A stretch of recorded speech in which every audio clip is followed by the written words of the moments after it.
Muito bem, vamos aproveitar o nosso tempo. Vamos dar início, então, ao nosso encontro de estudos para o livro Evangelho segundo o Espiritismo dessa noite. Hoje é dia 16 de julho de 2015, uma quinta-feira. São 19 horas e 59 minutos, 24 graus na cidade de Jaú.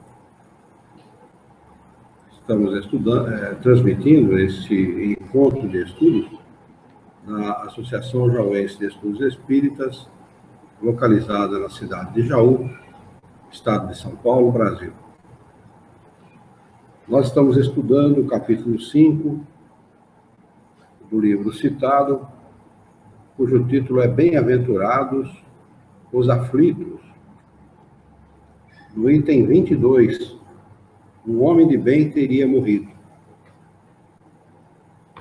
Essa comunicação, esta lição, foi ditada por Fénelon, na cidade de Sens, em 1861.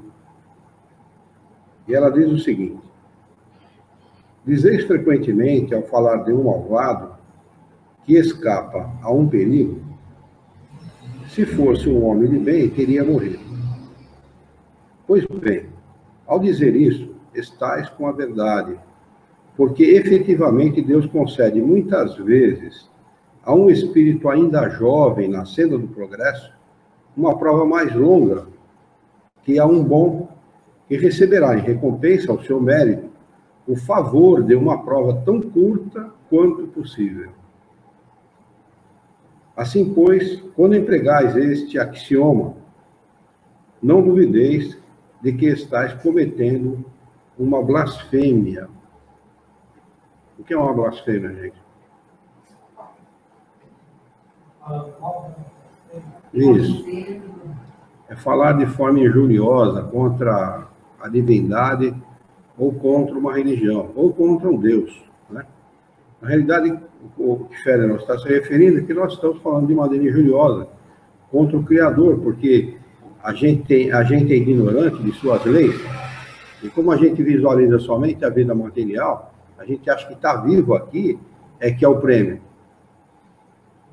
Enquanto que não é. Estar vivo aqui é o período em que nós ficamos na vida material ligado a um corpo material com o propósito de evoluir. Se estamos aqui para evoluir, é porque somos involuídos ou imperfeitos. Involuídos ou imperfeitos, né? Essa seria a palavra mais correta, imperfeito. Então, quando morre alguém, desencarna alguém bom, significa que ele foi libertado pelas leis de Deus e premiado com uma vida mais curta, né? E a gente comete uma blasfêmia quando fala exatamente aquilo que Fénelon cita no começo da lição. Se fosse um homem de bem, teria morrido, né? A gente cansa de ver isso na televisão. O sujeito pega um carro roubado, bate num poste, taca em 2, 3 carros, entra debaixo do caminhão e sai andando. Né? Então, quanto mais tempo ligado à carne, maior vai ser o aprendizado daquela criatura. Este é o propósito, ligar o espírito à carne, que somente nas experiências da vida é que o espírito, se defrontando com as vicissitudes da vida, com os problemas, com as diferenças, enfim, na vida de relação é que nós conseguimos a nossa evolução, é que nós conseguimos realizar as experiências e extrair delas o conhecimento que necessitamos para merecer, como bom, estar num lugar melhor, né? Se morre um homem de bem, vizinho de malvado, apressai-vos a dizer, seria bem melhor se tivesse morrido aquele. Cometeis, então, um grande erro, porque aquele que terminou a sua tarefa e o que ficou, talvez não a tenha começado. Por que, então, quereis que o mal não tenha tempo de acabá-la? E que o outro continue preso à gleba terrena? Que direis de um prisioneiro que, tendo concluído a sua pena, continuasse na prisão, enquanto se desse a liberdade a outro que não tinha direito?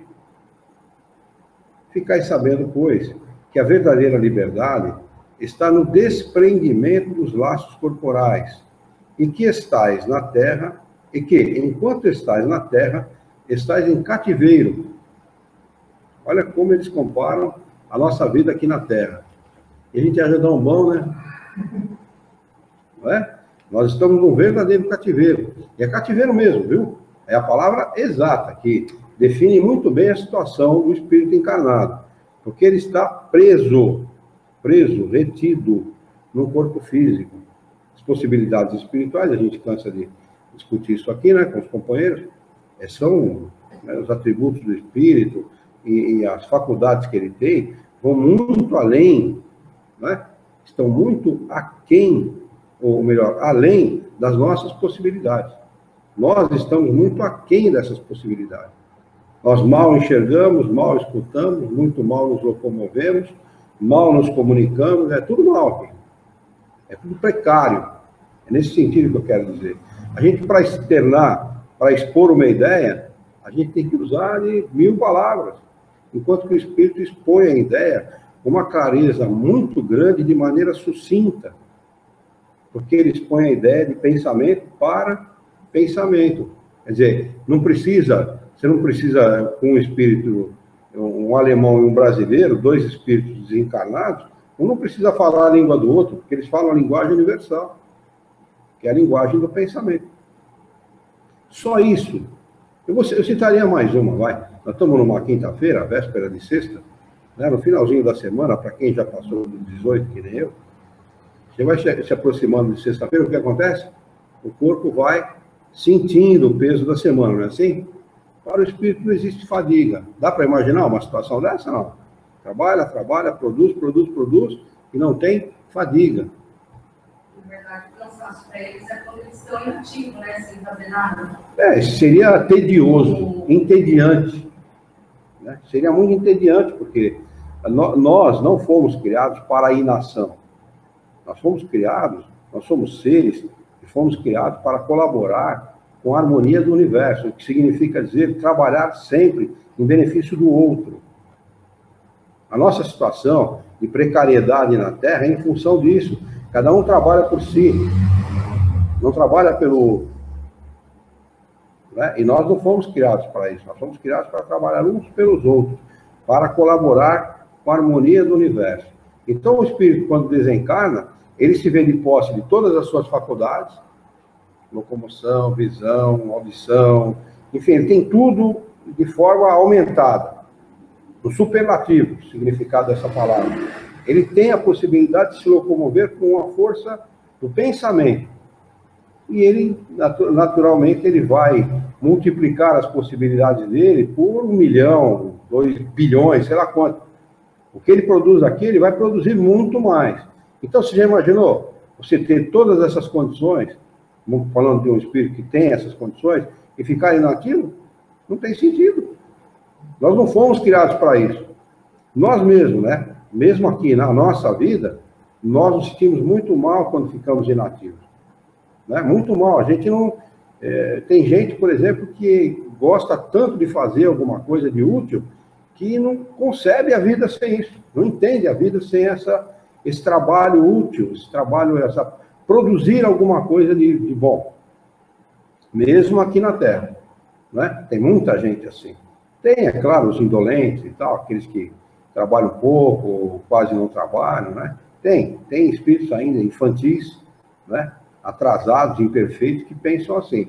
Mas eu conheço uma boa parte, um número grande de pessoas que não concebem a vida sem atividade, todos os dias. Você pega gente de idade, né? Gente que está numa condição física precária, e ela levanta, faz o seu crochêzinho, sempre está fazendo alguma coisa de útil. Dá um conjuntinho de toalhinha para um filho, dá um conjuntinho de toalhinha para o outro. Né? Então, esse tipo de... Você imagine, o espírito, com todas as limitações do corpo, age assim. Imagine o espírito sem essas limitações. Né? Não pode ser de outra maneira.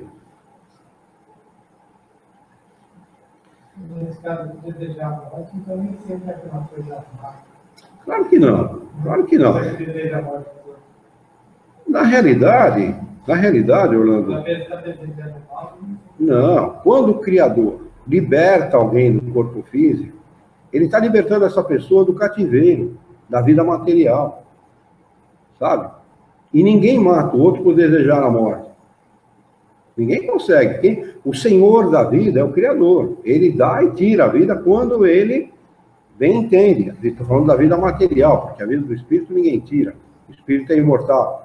Nem mesmo o Criador. O Criador não criou para desaparecer com o Espírito. O Espírito é imortal. Uma vez criado, ele é imortal. Ele vai viver sempre. Né? Então, a gente acaba entendendo, por estudar a doutrina dos Espíritos, que a morte não tem esta condição, esta situação de coisa horrível, tétrica, terrível, que nós, os ocidentais, atribuímos para a morte. É o contrário. Exatamente ao contrário. A morte é uma coisa boa, desde que ela seja pelas vias normais, naturais, quando esta determinação vem do Criador. Seja ela em que época da vida for. Com 1 mês, com 2 meses, com 1 ano, com 100 anos, não importa. Né? Porque o espírito que está aqui por 100 anos, ele está aqui porque ele precisa, ou precisava, permanecer durante 100 anos no tempo terreno, realizando as suas experiências. Ele está completando uma tarefa. Lembra-se quando os espíritos ensinam a respeito da separação temporária do corpo do espírito durante o sono? A gente realiza tarefas durante o sono do corpo físico. 2, 3 horas, imagina. Com as possibilidades que nós temos, com os limites, com as limitações que nós temos com o corpo físico, em 2, 3 horas nós realizamos muita coisa. Você imagina o espírito, que não tem limitação nenhuma. Né? Então, ao desencarnar, este espírito que viveu 100 anos na Terra, ele não produziu só aqui, ele produziu também como espírito. E como eles dizem, ao desencarnar, ele vai encontrar uma tarefa completada, que ele mal sabia, ele não tinha consciência, quando no corpo físico ele não tinha essa consciência, mas como espírito ele sabia que estava realizando. Então tudo tem um propósito, e um propósito útil. Né? Os espíritos, os mais evoluídos, os mais que habitam planetas melhores, felizes, eles reencarnam. Estado de erraticidade para eles praticamente não existe. Por quê? Quanto mais tempo ligado a um corpo físico, realizando experiências, colocando em prática o conhecimento que eles têm, eles vão adquirindo mais evolução. Né? E nós somos a mesma coisa. Nós não nesse aspecto não temos diferença nenhuma dos espíritos superiores. Nenhuma. Porque quanto mais tempo na Terra, mais tempo ligado a um corpo físico, maior é a nossa evolução. É claro que guardadas as devidas proporções. Enquanto o espírito superior progride muito, né, nós progredimos menos, porque nós ainda estamos no estágio menos avançado de inteligência e de moralidade. Né?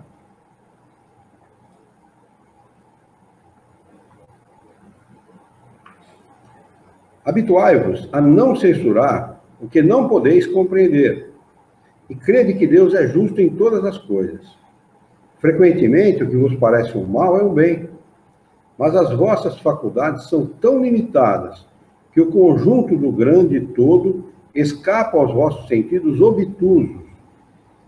Esforçai-vos por superar pelo pensamento a vossa estreita esfera, e, à medida que vos elevardes, a importância da vida terrena diminuirá aos vossos olhos, porque então ela vos aparecerá como um simples incidente na infinita duração da vossa existência espiritual, a única verdadeira existência.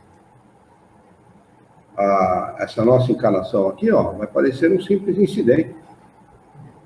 Um simples incidente, um acidente de percurso, vamos dizer assim, né, na nossa existência. Seria mais um de quantos? E quantas? De milhares que nós já tivemos, com certeza, né? E teremos ainda, com certeza. Tem gente que você fala assim, a pessoa fala, nossa, mas vou encarnar bastante ainda? Vai. Porque encarnar não é punição, é oportunidade. É o contrário do que a gente imagina. É que essa vida aqui é sofrida. Então a pessoa pensa que todas as encarnações vão ser assim. Não vai ser assim. Com certeza. É o contrário. A encarnação... Hã? Exatamente. A encarnação é uma coisa prazerosa para quem evolui cada vez mais. Porque, além dele produzir só coisas boas, ele tem a exata certeza de que ele está investindo na sua felicidade. Mas o estado de graticidade não deve ser uma coisa ruim, sabe por quê? Eu tinha saudade de onde eu vim. Então, mas você sabe se você veio do estado de erraticidade ou de outro planeta? Aí que tá. Eu sei que eu achava os outros falando da morte, mas é tão gostoso, não é muito voltado. Então, é que a gente, na realidade, isso é uma espécie de melancolia, porque nós somos exilados de outros planetas. Nós estamos em exílio aqui. Os espíritos falam isso, claramente. Nós estamos exilados. Isso não tem nenhum demérito. Não é demérito estar aqui encarnado e dizer que os espíritos são exilados. Na realidade, nós somos mais ou menos, nós estamos, para esse planeta de onde nós viemos, mais ou menos como marginal para a sociedade, interferindo de maneira prejudicial. É isso que nós Você acha que nós somos exilados? Oh, com certeza, com certeza. Com certeza absoluta. Absoluta. A maioria daqueles que habitam a Terra. Poucos são aqueles que são espíritos que tiveram as suas primeiras encarnações no planeta e continuam no planeta. Esses que tiveram as suas primeiras encarnações no planeta e continuam no planeta, eles ainda estão muito atrasados em relação àqueles que têm a inteligência, a tecnologia mais evoluída, mais diferenciada. E é natural que assim seja, é natural isso. E essa transmigração das almas é uma coisa natural, até pela questão da ajuda na evolução desses espíritos. É natural isso, não tem demérito nenhum. Só isso. Quer dizer que quando vai evoluir, vai precisar de outros planetas? Sim, sim. Ou vai ser exilado desse para o outro. Quando chegar o tempo do planeta tornar-se um planeta de regeneração, aqueles que não estiverem, que não se coadunarem com o estado do planeta, o estado evolutivo, serão exilados. Aí vão lembrar, nossa, como era bom lá, tinha isso, tinha aquilo. Não vão saber definir o que tinha, mas vão sentir o que. Exatamente. É uma espécie de memória atávica. Essa é a lembrança, os espíritos chamam de melancolia. Eles tratam no Evangelho segundo o Espiritismo da melancolia. Pode procurar que tem é uma das próximas. Né? Melancolia. Essa melancolia que de vez em quando nos assalta e a gente não tem bem certeza, sabendo por que isso nos acontece, exatamente por essa razão. Essa espécie de lembrança que a gente traz de vida que teve em planetas muito menor que esse.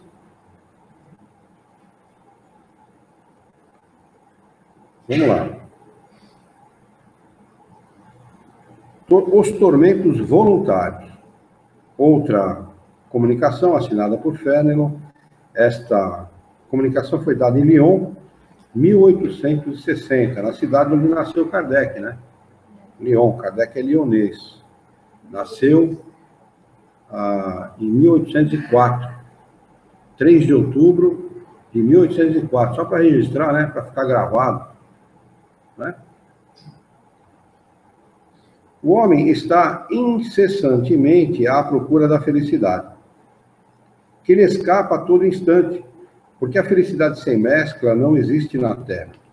Entretanto, apesar das vicissitudes que formam o inevitável cortejo desta vida,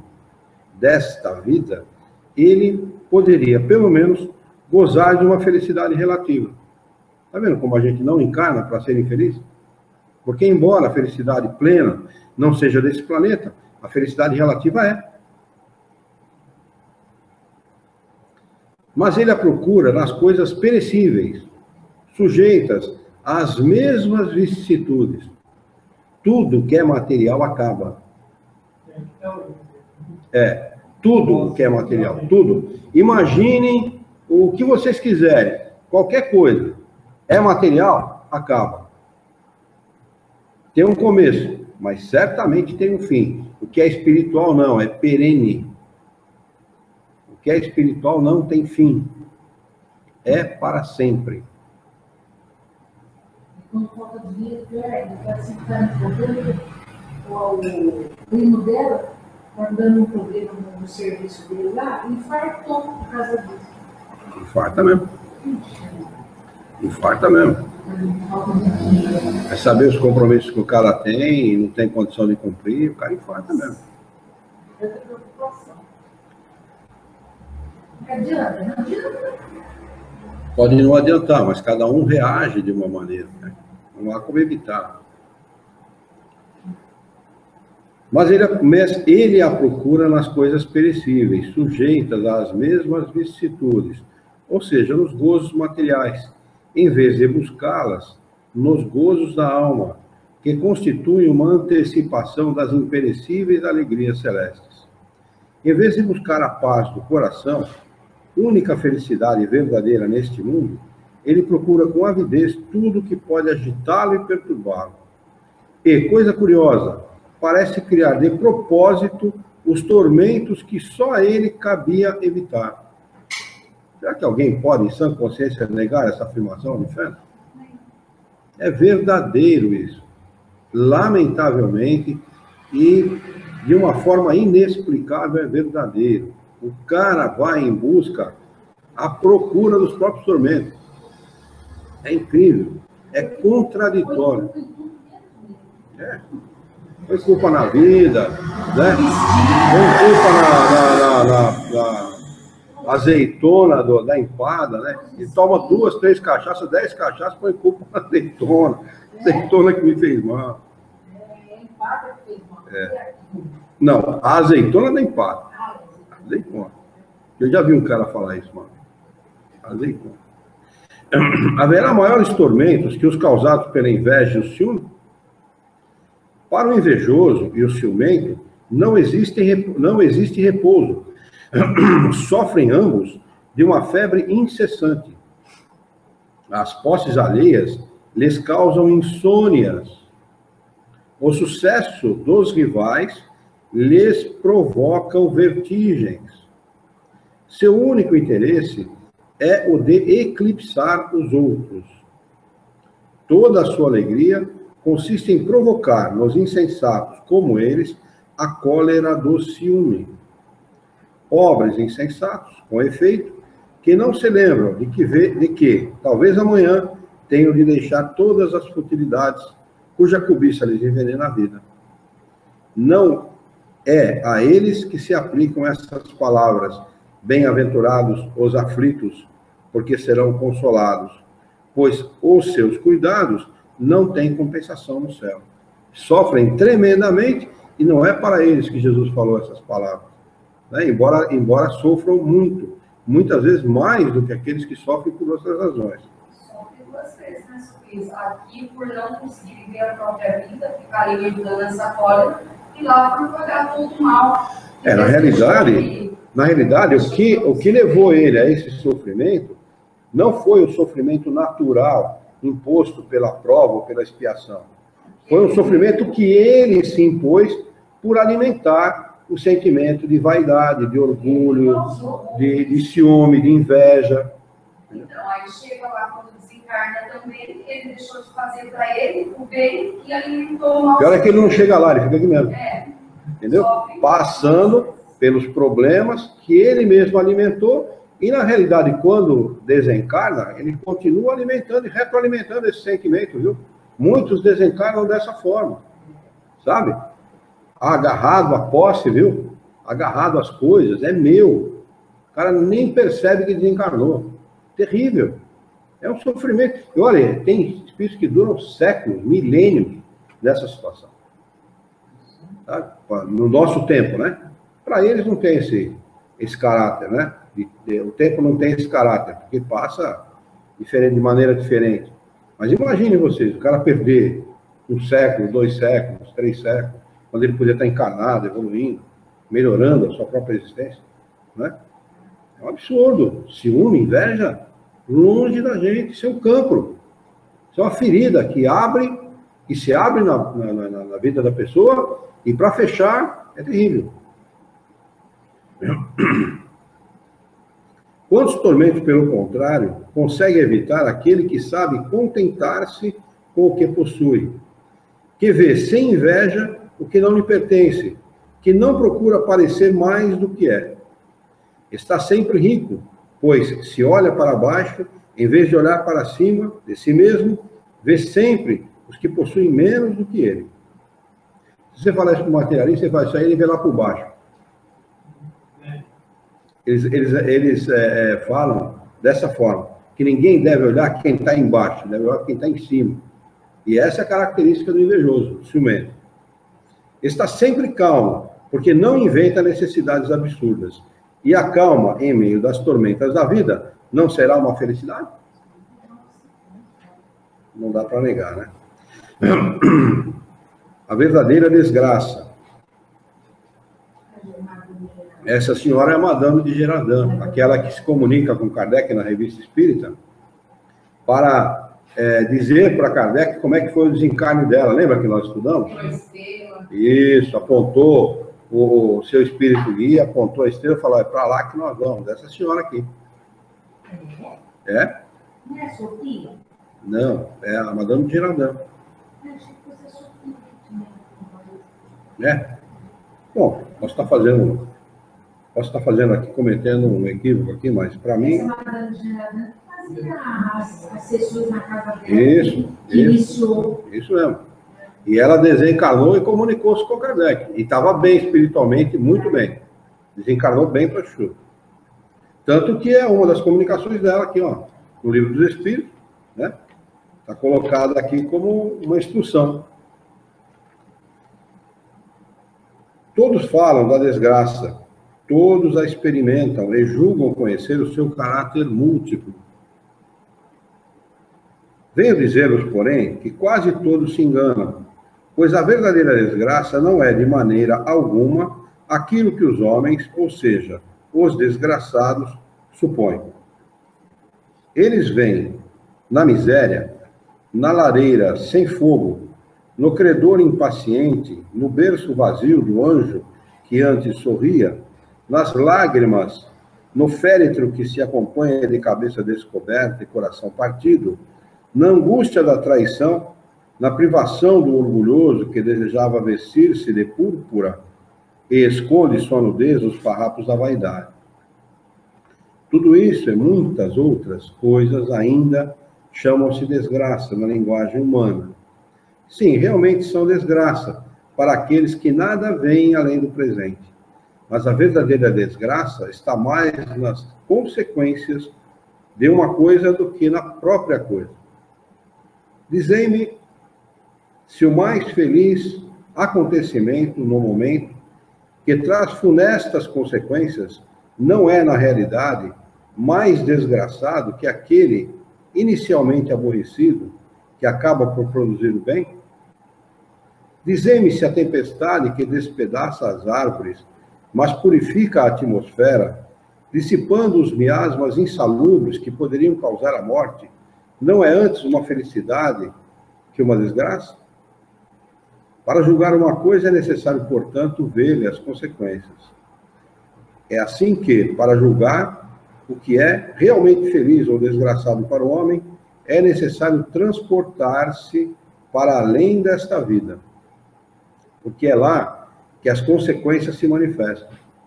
A gente acha que a gente sofre consequências aqui, né? Mas, na realidade, a real consequência daquilo que nós fazemos é depois do nosso desencarne.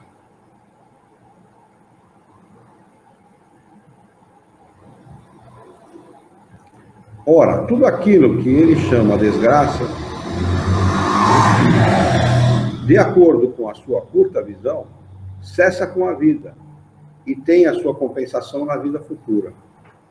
Vou revelar-vos a desgraça sob uma nova forma, sob a forma bela e florida que acolheis e desejais, com todas as forças de vossas almas iludidas. A desgraça é a alegria, o prazer, a fama, a fútil inquietação, a louca satisfação da vaidade, que asfixiam a consciência, oprimem o pensamento, confundem o homem quanto ao seu futuro. A desgraça, enfim, é o ópio do esquecimento, que buscais com o mais ardente desejo. Tende esperanças, vós que chorais. Tremei, vós que rides, porque tendes o corpo satisfeito. Não se pode enganar a Deus. Ninguém escapa ao destino. As provas, credoras, mas impiedosas, que a malta que vos acossa na miséria, espreitam o vosso repouso ilusório, para vos mergulhar de súbito na agonia da verdadeira desgraça, daquela que surpreende a alma enlanguecida pela indiferença e o egoísmo. Que o Espiritismo vos esclareça, portanto, e restabeleça, sob a verdadeira luz da verdade e o erro tão estranhamente desfigurados pela vossa cegueira.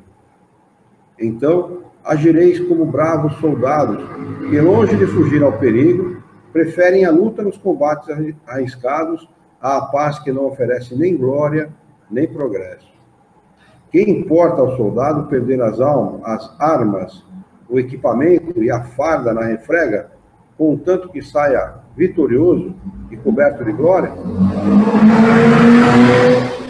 Que importa àquele que tem fé no porvir deixar a vida no campo de batalha, sua fortuna e sua veste carnal, contanto que a sua alma possa entrar radiosa no reino celeste? Quer dizer, qual é a verdadeira desgraça, né? Fundo. A melancolia. François de Geneve, Bordeaux, cidade de Bordeaux. Ele diz assim: sabeis por que uma vaga tristeza se apodera por vezes de vossos corações e vos faz sentir a vida tão amarga? É o vosso espírito que aspira à felicidade e à liberdade, mas ligado ao corpo que lhe serve de prisão, se cansa em vãos esforços para escapar.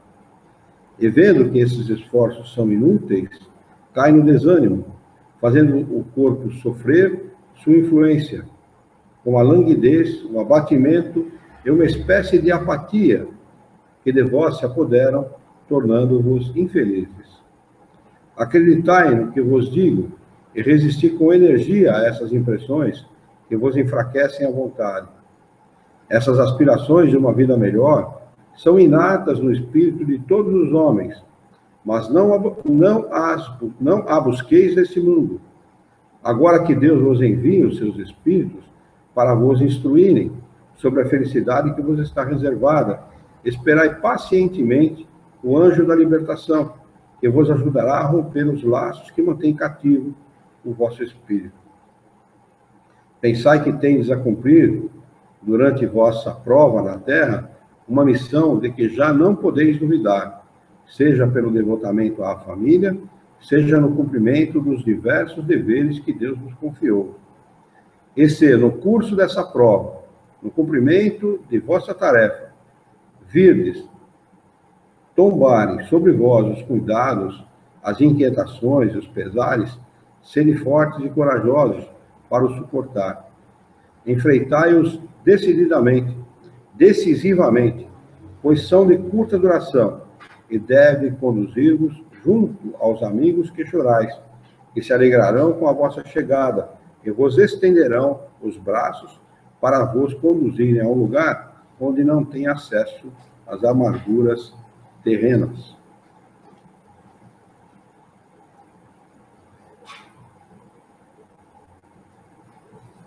Provas voluntárias e verdadeiro silício. Um anjo da guarda. Essa comunicação foi dada em Paris, 1863. Qual o significado exato sobre este silício? Silício, alto flagelo.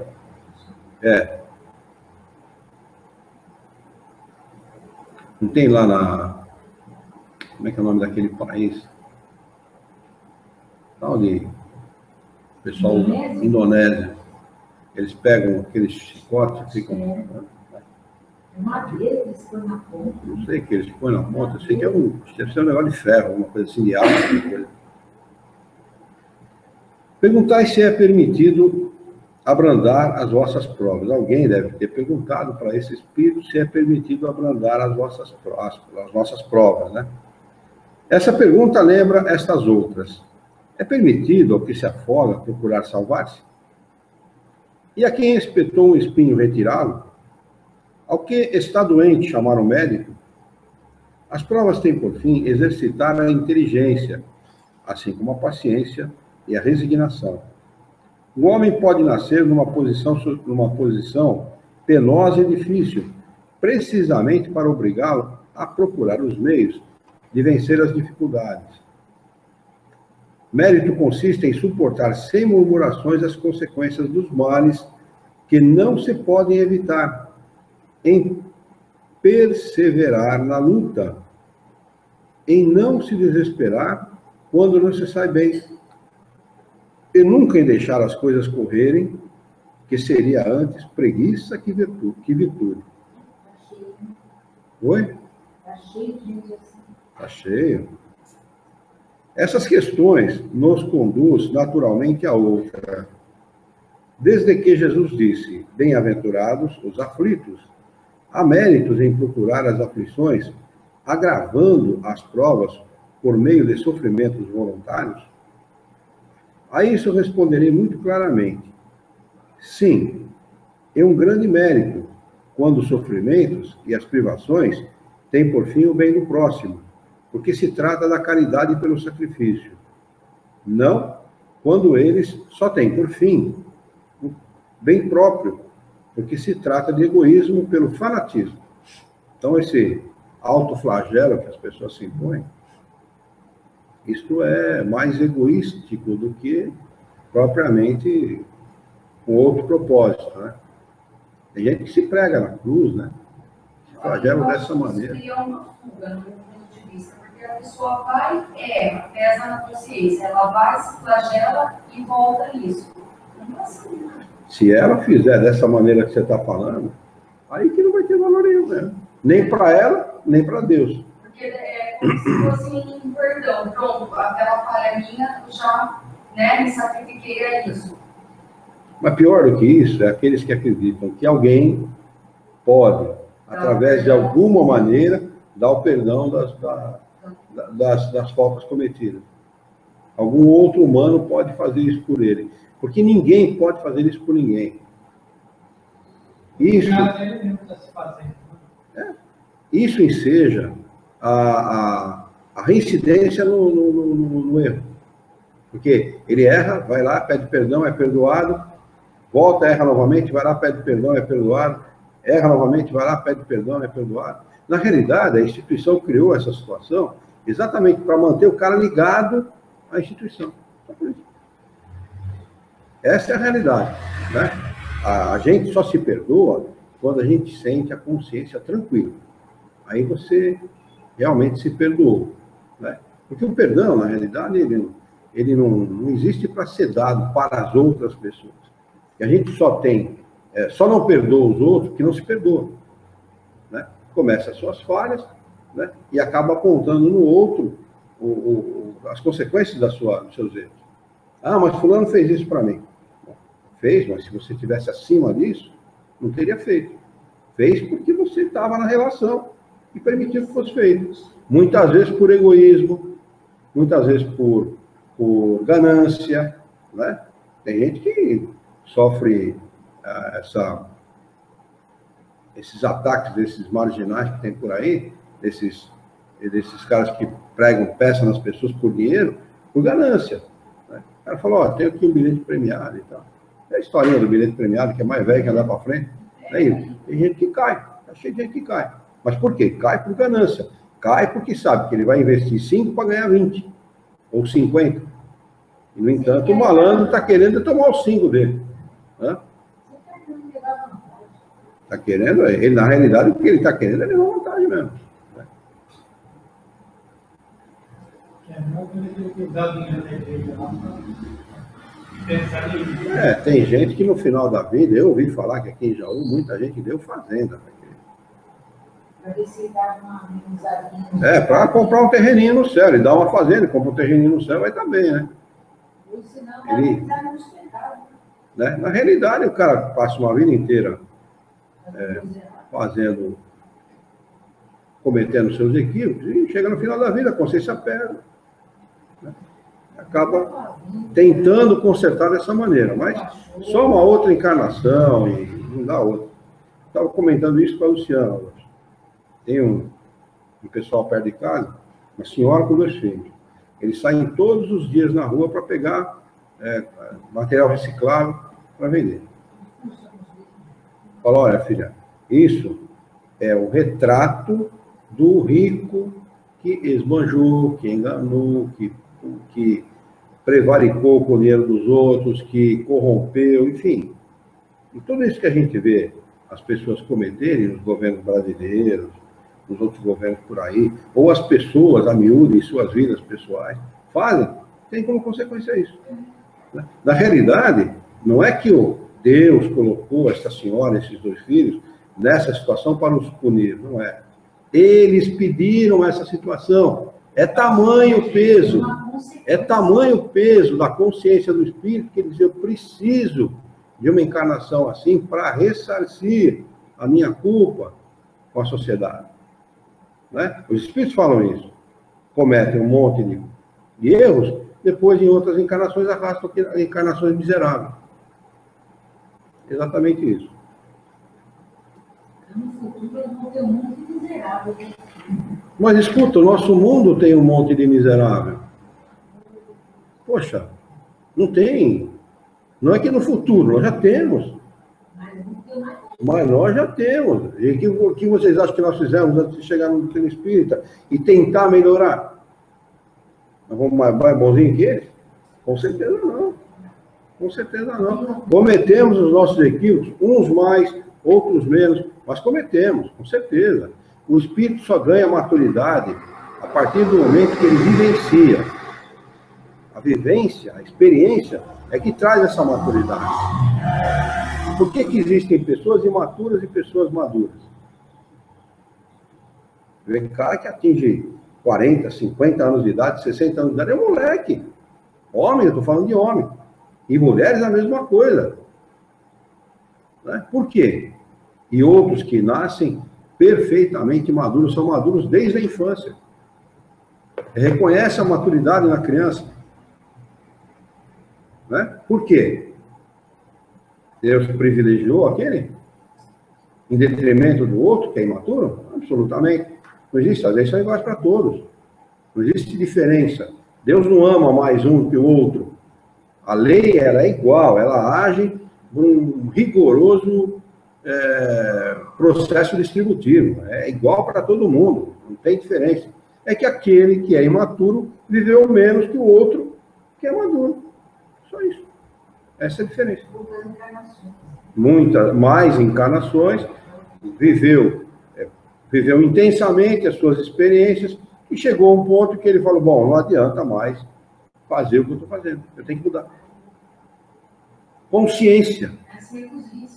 Assim é com tudo. O homem é um eterno viciado. Ele deixa de ser viciado nas coisas ruins para ser viciado nas coisas boas. Quando a gente se vicia nas coisas boas, você consegue fazer ruim? De jeito nenhum. Porque você dirigiu a tua vida para a coisa correta, para a coisa certa. A tua consciência amadureceu. A tua visão de vida é outra. A maneira pela qual você julga as coisas materiais muda completamente. Os valores são diferentes. Então, pode ser de outra forma. Né? A pessoa acaba não cometendo os equívocos que ele mesmo entende absurdos que cometia há tempos atrás. Às vezes numa encarnação mesmo. Não precisa de mais que uma encarnação para ele amadurecer nesse sentido. Né? E assim somos todos nós. Não tem diferença não. Os espíritos são todos iguais. São criados da mesma maneira, com os mesmos atributos. Né? Verdade que os espíritos falam que uns cortam atalho, vamos dizer assim, por agirem de maneira diferente. Apressam a sua evolução. enquanto que outros se retardam, né? Pela liberdade que eles têm de decidir aquilo que querem ou não querem, né? Mas, sabendo, chegando no ponto que nós chegamos, de entender essa doutrina, nós sabemos que só para nós só tem um caminho, é daqui para frente. Mas eles falam um caminho mais estreito. Jesus falava exatamente isso que nós estamos comentando aqui, dialogando entre nós, de outra maneira. Porfiai pelo caminho estreito, que é o caminho que leva a Deus, é um caminho de pedregoso, sofrido, mas é o caminho que leva a Deus. Cuidado com os caminhos largos. O que ele estava falando? Está falando de caminho? Ele está falando de espaço? É claro que não. Está falando das paixões humanas, né? Da gente permitir que as paixões humanas tomem conta da nossa vida. Uma vez permitido isso, o sofrimento dá certo. É muito mais difícil pelo caminho correto. Uma vez o sujeito chegou para mim e falou assim, nós éramos sócios numa loja em São Paulo, do Bom Retiro. Ele falou para mim assim, Luiz, por que é tão difícil fazer as coisas certas? Essa pessoa falou para mim. Olha que interessante, como é sofrido, muitas vezes, para uma pessoa ir pelo caminho correto. Porque pelo caminho certo dá trabalho. Quem não tem muito cuidado com as coisas, pega um copo sujo, beiçado, como eu falo. O copo fica beiçado, né? Tenta botar a boca para tomar água, né? E passa a mão mesmo e tá limpo. Agora, aquele que sabe o valor da higiene, como essa higiene deve ser feita, ele vai gastar 3 ou 4 ou 5 vezes o tempo que aquele desleixado gastou para lavar o copo. Essa é a diferença entre fazer o certo e fazer o meia boca, mais ou menos certo, né? Ou até o errado, porque tem gente que pega um copo de café de noite, o fumante, que eu já vi isso, né? Do lado do criado mudo, toma um golinho de café e fuma um cigarro antes de dormir. E a madrugada inteira toma o café naquele copo e acende o cigarro na cama mesmo. Você não sabe se passou uma formiga, se pousou uma barata, um mosquito no copo de café, porque aquilo tem açúcar, aquilo atrai inseto. Olha o absurdo que o cara comete contra a própria integridade física, contra a própria saúde. É assim. Aí reclama que tem uma doença, né? Como é que ele pode reclamar contra algo que ele mesmo produziu para ele mesmo? Mas no entanto ele não reclama, ele reclama de qualquer um, impreca contra Deus, xinga o Criador, xinga a vida, xinga todo mundo e acha que está certo, né? Isso é falta de maturidade, né? Você pode fazer a mesma coisa, embora não aconselhe ninguém a fumar, mas o cara pode fazer a mesma coisa, pega um golinho de café, toma, fuma, aí vai lá, lava a xícara, guarda lá no escorredor de prato e tal. À noite ele levanta, vai lá, toma outro golinho de café, fuma, tal. O problema dele, né? Está fazendo contra a saúde dele, é o problema dele. Mas é pior deixar o copo de café na beira da cama. E minha irmã, a mais velha das irmãs, ela tomava o café, na chiquinha que ela tomava o café, ela tomava outro. Não lavava, não. Eu cansei de ver ela fazer isso. Mas cada cabeça uma sentença, não é assim que as pessoas falam. E às vezes a gente amadurece pelos meios mais difíceis, mais sofridos. E ele continua dizendo o seguinte: há uma grande distinção a fazer. Quanto a vós, pessoalmente, contentai-vos com as provas que Deus nos manda. Não aumenteis a carga, já por vezes bem pesada. Aceitai-as sem queixas e com fé. Eis tudo o que ele vos pede. Não enfraqueçais o vosso corpo com privações inúteis e macerações sem propósito, porque tendes necessidade de todas as vossas forças para cumprir vossa missão de trabalho na terra. Torturar voluntariamente, martirizar o vosso corpo, é infringir a lei de Deus, que vos dá os meios de sustentá-lo e de fortalecê-lo. Debilitá-lo sem necessidade é um verdadeiro suicídio. Usai, mas não abuseis, tal é a lei.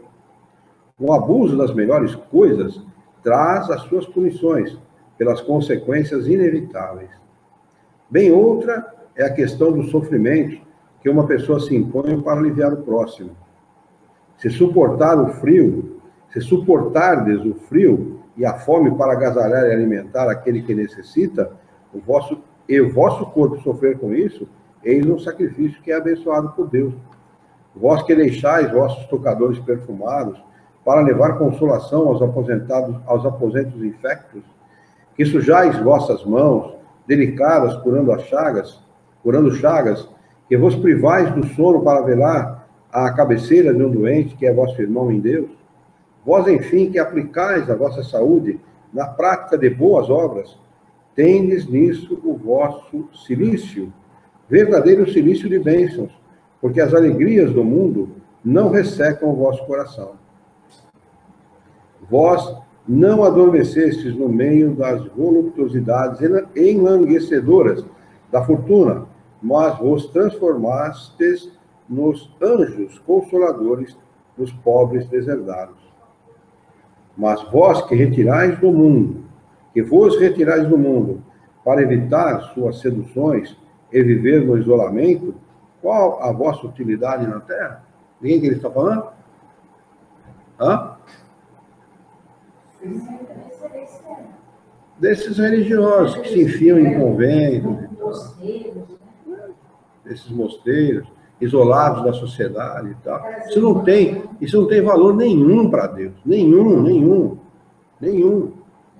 O valor é botar a mão na massa. É botar a mão na massa, é a vida de relação. É estar em contato com o próximo. Aí que está o valor. Onde está a vossa coragem nas provas, porque fugis da luta e desertais do combate? Se quiserdes o cilício, aplicai-o à vossa alma, e não ao vosso corpo. Mortificai o vosso espírito, e não a vossa carne. Fustigai o vosso orgulho, recebei as humilhações sem vos queixardes. Machucai o vosso amor próprio, insensibilizai-vos para a dor da injúria e da calúnia, mais pungente que a dor física. Eis aí o verdadeiro cilício, cujas feridas vos serão contadas, porque atestarão a vossa coragem e a vossa submissão à vontade de Deus. Os libaneses lá, que eram os meus patrões, quando eles fazem esse listinho deles, os 40 dias também de... Não pode comer nada durante o nosso dia, nem fumar. Só quando anoitece até acho que 5 horas da manhã. Mas daí dorme o dia inteiro, não adianta. Porque a gente está lá no batente. Trabalhando normalmente, né? Está falando do Ramadã, né? É. Ramadã. Aí dorme, depois a noite come, fuma, aí no dia a mesma coisa. Na realidade, isso é uma espécie de ritual para eles, né? Isto é um período que é guardado por todos os muçulmanos. Eu trabalhei com muçulmano e eles guardam mesmo, viu? A partir de 12 anos, né, as crianças? Parece que depois que atinge uma certa idade, né? Aqui tem uma pergunta. Deve-se pôr termo às provas do próximo, quando se pode ou devemos, por respeito aos desígnios de Deus, deixá-las seguir o seu curso? Essa resposta foi dada por um espírito que assinou Bernardin, espírito protetor, Bordeaux, 1863. Provavelmente. Eu não tenho certeza, não posso afirmar, mas eu acredito que sim. Já vos dissemos e repetimos muitas vezes que estáis na terra de expiação para completar as vossas provas, e que tudo o que vos acontece é consequência de vossas existências anteriores, as parcelas da vida que tendes a pagar. Mas este pensamento provoca, em certas pessoas, reflexões que devem ser afastadas, porque podem ter funestas consequências. Pensam alguns que, uma vez que se está na terra para expiar, é necessário que as provas sigam o seu curso. Há outros que chegam a pensar que não somente devemos evitar de atenuá-las, mas também devemos contribuir para torná-las mais proveitosas, agravando-as. É um grande erro. Sim, vossas provas devem seguir o curso que Deus lhes traçou. Mas acaso conheceis esse curso? Sabeis até que ponto elas devem ir? E se vosso Pai misericordioso não disse ao sofrimento deste ou daquele irmão, não irás além disto?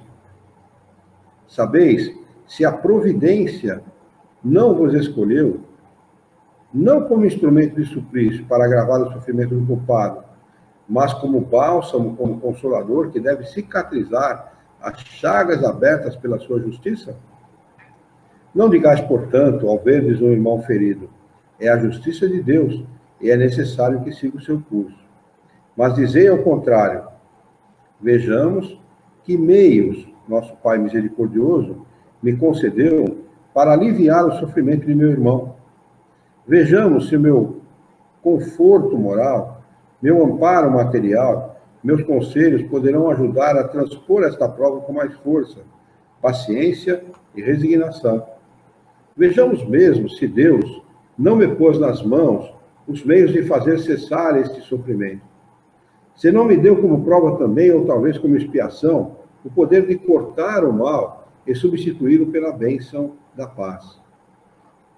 Auxiliai-vos sempre, pois em vossas provas mútuas e jamais vos encareis como instrumentos de tortura. Esse pensamento deve revoltar todo homem de bom coração, sobretudo os espíritas, porque o espírita, mais que qualquer outro, deve compreender a extensão infinita da bondade de Deus. O espírita deve pensar que sua vida inteira tem de ser um ato de amor e de abnegação, e que por mais que faça para contrariar as decisões do Senhor, sua justiça seguirá o seu curso. Ele pode, pois, sem medo, fazer todos os esforços para aliviar o amargor da expiação, porque somente Deus pode cortá-la ou prolongá-la, segundo o que julgar a respeito. Não seria excessivo orgulho da parte do homem julgar-se com o direito de revolver, por assim dizer, a arma na ferida, de aumentar a dose de veneno para aquele que sofre sob o pretexto de que essa é a sua expiação?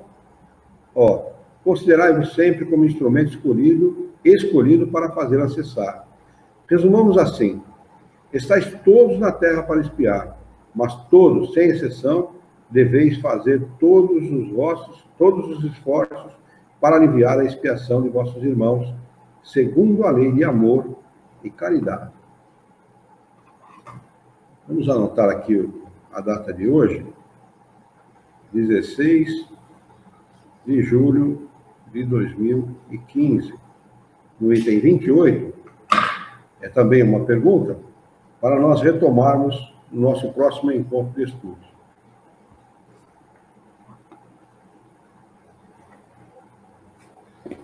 Vamos lá, perguntas, opiniões, sugestões. Quando o homem sacrifica um animal que não tem mais jeito, só não vai nada? Claro que não. É claro que não. O animal, muito mais do que nós, não existe para passar por expiação nem por prova. O animal, quem está passando por prova e expiação nesse mundo somos nós. Né? Se o animal, pela análise do profissional veterinário, não tem mais jeito de curar-se, nós devemos fazer tudo para ajudá-lo a permanecer no corpo, porque a função do corpo é promover a evolução daquele espírito ao longo dos muitos séculos que ele vai viver ainda como animal, né? Aquele espírito vai viver como animal, até chegar na fase luminal. Quanto mais tempo no corpo, melhor para ele. Mas se o veterinário, o profissional da área especializada, dizer, olha, não tem mais jeito, o caso é sem solução, nós devemos realmente sacrificar. Eu sou pelo sacrifício, porque eu acho que é um ato de misericórdia para com o animal. O animal ele não existe para... Aliás, o sofrimento para ele não tem a mesma função que para nós. A dor não tem a mesma função que para nós. Não é? A função para nós, ela faz com a função, as adversidades da vida, os reveses da vida, serve para nos fazer pensar, avaliar a vida, avaliar as coisas, os atos, avaliar as consequências daquilo que fizemos. Ou seja, é uma ferramenta de evolução intelectual e moral. Para o animal, não. O animal não tem esse caráter. O animal está numa outra situação, numa outra fase. Ele está em contato com o corpo, tanto que os espíritos dizem que eles reencarnam quase que imediatamente. Quer dizer, ele desencarna cachorro, primeiro corpo, a primeira possibilidade de encarnação no reino animal, ele está reencarnando. Ele pode reencarnar como papagaio, como gavião, como seja lá o que for. Não necessariamente na mesma espécie. É claro que deve ter uma ordem aí nesse troço. Penso eu, tá? Penso eu. Deve ter uma ordem. Penso que cada espécie deve propiciar uma certa evolução para aquele espírito. Imagino, tá? Porque a espécie permite que ele realize experiências diferentes. Por exemplo, o cachorro, ele tem muito contato com o humano. Desde os primórdios da humanidade, viu? Desde os primórdios. Né? É o primeiro animal, o lobo, né? O cachorro selvagem, foi o primeiro animal que entrou em contato, porque ele percebia as sobras de comida e tal, fogo, né? Para se aquecer e tal, ele se aproximou, ele foi ganhando a confiança e passou a fazer parte, constituir parte daquele grupo. Né? Então, por esta razão, acredito que seja um dos animais que mais demonstrem uma humanização. Né? Por essa razão. Que muitos demonstram que estão humanizados, né? Eles demonstram com clareza, né? A vontade, demonstram inteligência, demonstram que eles tomam decisão, né? Eles fazem a opção, né? Embora outros também o façam. A gente sabe que na natureza existe acontecem essas coisas naturalmente. Penso que, conforme o tipo de animal que o espírito reencarna, deve fazer para ele uma diferença. Mas, de qualquer maneira, pela explicação dos espíritos, eu entendi o seguinte: desencarna de uma maneira e reencarna da maneira mais rápida que der. Que quase imediatamente, o que significa? Segundos? Isso que é quase imediatamente, né? Imediatamente seria no mesmo segundo, né? Imediatamente. Quase que imediatamente, segundos depois, está reencarnado. Porque ele precisa estar ligado a um corpo para vivenciar, para realizar experiência. Por isso que não tem erraticidade. Não fica erraticidade para essa... Como é que estava no livro, câmera de miniaturização, os animais morrem, vai. Eu perguntei porque minha amiga, ela sacrificou o cachorro que não tinha mais jeito, e depois ela leu no livro espírita que ela interrompeu o que o cachorro tinha que passar. Aquele livro falava para passar até o fim do cachorro, passar até o fim. Ela chorou. Então a gente você liga para ela ler aquela lição da Revista Espírita a respeito de Júpiter, sabe? Todo aquele relato a respeito do mundo superior. Lá o Espírito fala que quanto mais nós humanizarmos os animais aqui na Terra, num planeta como o nosso, melhor, porque nós vamos reencontrá-lo lá em Júpiter, muito mais humanizado, falando, se comunicando através da fala, se comunicando, ou seja, muito mais avançado. Então, nenhum ato de humanização se perde. Será que é humano permitir que um animal sofra desnecessariamente? Porque para ele o sofrimento é desnecessário. A gente tem que fazer a seguinte reflexão: qual o significado do sofrimento para nós e para eles? Para a gente, sim, né? Para a gente tem um significado, tem uma razão, tem uma utilidade. Para o animal, não. Ao contrário, o animal não sabe por que sofre. O animal não sabe. Aliás, ele não está no mundo para sofrer. Tanto é verdade que a própria natureza faz a seleção. Os mais fracos são abatidos e se tornam, na cadeia alimentar, alimento para os mais fortes. Não é assim? Isso é a natureza. É natural. Né? Portanto, aqueles que estão do nosso lado, que são nossos amigos, que são nossos companheiros, nós não podemos permitir que eles sofram. É claro, a nossa cachorrinha, a Pituca, ela teve um problema grave de coluna. Levamos em Botucatu, fomos atrás e tudo, até que descobrimos o Eduardo aqui, que é um excelente veterinário, que faz acupuntura em cachorro.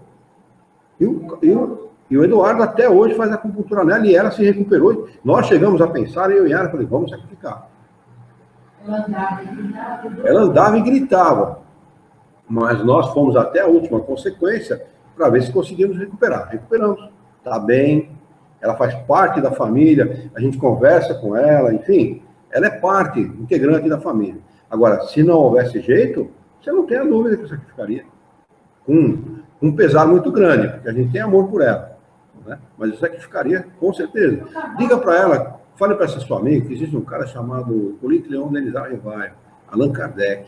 Fala para estuda os livros de Allan Kardec, que você vai ver que espiritismo é isso, não é aquilo que você encontra nos romances. Romance é um estilo literário. Do romance vale tudo. Livro de estudo, não. Livro de estudo é estudo. Tá? Ali constam as verdades ditadas pelos espíritos superiores, que não tem nada a ver com romance. Fala para ela não se amofinar, não. Tá? Porque, por exemplo, uma pessoa que comete aborto e não tem o conhecimento que o espírita tem muito menos responsabilidade que o espírita. Pronto. Não é? Ah, não. Quem comete aborto está irremediavelmente condenado. Para com isso. Pô, não é assim. Não é verdadeiro isso. É verdadeiro isso para quem tem conhecimento espírita e pratica. Aí é verdadeiro, porque vai responder na conformidade do seu conhecimento. Então, é preciso conhecer a doutrina espírita. Você não pode sair por aí fazendo aquilo que os outros fazem. A Igreja Católica é doida para aterrorizar as pessoas. Né? Criar um clima de terror. O inferno, o purgatório, o fogo eterno que vai consumir. Oh, vai queimar sem consumir. Para com isso. Nós somos espíritas. O espírita, ele tem que levar para os outros a informação de que o Criador é misericordioso. Um Criador misericordioso não pune, ama. Essa ideia é completamente diferente do que esses caras fazem. Através de umbral, não sei o quê, essa história. Vale do suicida, vale não sei das quantas. Isso é uma verdade parcial. O cara vai estar no vale, se ele for espírita e se suicidar e achar que vai para o vale, ele vai para o vale mesmo. Porque pensa que ele mesmo criou. Estava conversando com ele nesses dias, justamente sobre isso. Nós temos a missão, mesmo nós que estamos aprendendo agora, estudando, de transmitir a verdade que a gente aprende, os conhecimentos, né, dado por Espírito. Mas às vezes eu me pego, às vezes eu ouço cada assunto no ambiente de trabalho, ou na convivência formal, que eu não tenho a tolerância de, eu até começo a falar uma causa, não explicar como é, mas dando no sentido que a gente estuda o nosso ponto de vista de ver, mas eu não consigo ter tolerância, e é uma falha, né? Porque a gente tem que ter paciência com quem sabe menos, que a gente também já esteve nesse estágio, né? E de transmitir. Mas a pessoa pediu que você fizesse isso? Não. Se não pediu, fale superficialmente, se for o caso. Superficialmente. Dê a sua opinião, se for pedida a sua opinião. E entre no mérito, se isto for solicitado. Não faça diferente, porque às vezes a pessoa não quer saber, ela não está. Ela pode não estar no momento de entender, ou pode não estar no momento que ela não quer entender. Então, ela tem que ganhar maturidade. Somente através da maturidade você atinge, por essas informações dos espíritos superiores, você atinge a inteligência da pessoa. Porque o objetivo dos espíritos superiores não é tornar a pessoa religiosa, é fazer com que ela tenha uma atitude religiosa. Ou seja, diferente de religião. A atitude religiosa é aquela que conduz o homem para o bom caminho. Eu sou religioso porque eu preservo a minha conduta, procuro caminhar pelo bom caminho. Então eu posso dizer que eu sou religioso, mas não tenho religião, sou espírita. Esse é o objetivo dos espíritos. Quando eles falam em religião, eles falam com esse sentido, é esse o sentido que eles dão. Não a religião paramentada de dogmas, rituais, de sacramentos, etc. Nada disso. A religião, para os espíritos superiores, tem um outro sentido. É aquilo, a ferramenta que é capaz de tornar o homem melhor. Então, é preciso atingir dessa maneira, você só consegue isso atingindo a pessoa pela inteligência. Se a informação for capaz de atingir o âmago da pessoa, ele recebe a informação, processa a informação, assimila, introniza essa informação e passa a agir de conformidade com ela. Passa a agir de conformidade com a informação que recebeu. Ele fala, não, é verdade. Realmente. Aí só aí que você consegue sucesso. Por isso que eles não estão preocupados em atingir a todos. Porque nem todos estão, lamentavelmente, estão nessa situação. A gente pode dizer que estão, do ponto de vista intelectual, preparados para receber essa informação.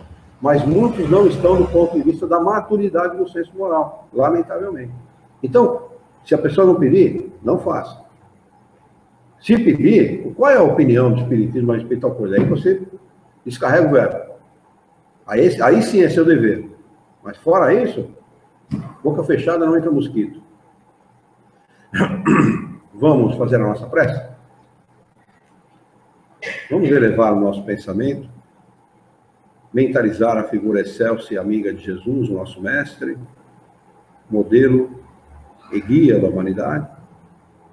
Juntos com o nosso mestre Jesus, vamos nos dirigir ao Criador, ao Senhor da vida, fonte inesgotável de paz, de amor, de bondade, de misericórdia e justiça, para agradecê-lo muito pela oportunidade de estarmos aqui reunidos em seu nome, para discutir as questões propostas nessa noite pelo Evangelho segundo o Espiritismo. Queremos ainda, Senhor, solicitar-te com ânimo, coragem, determinação, ideias renovadas, alegria de viver e muito entusiasmo, para que nós possamos trabalhar, sermos úteis e dignificarmos a vida. E ajuda-nos a orientá-la por um profundo e sincero respeito pelo nosso próximo.